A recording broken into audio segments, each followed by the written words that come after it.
All right, we're back with another show on how to fix your own truck if it has a dent in the truck and you don't want to go pay for it.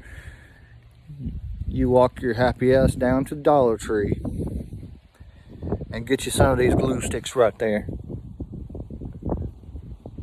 and you put it where the dent is. You heat it up, stick it on there, and wait till it dries, and then pull it off, and it will pull that dent out.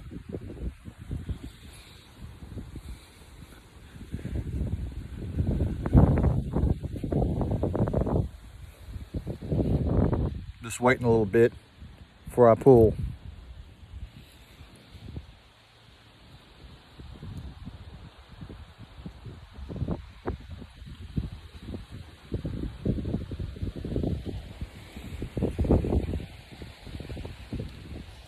All right, here we go.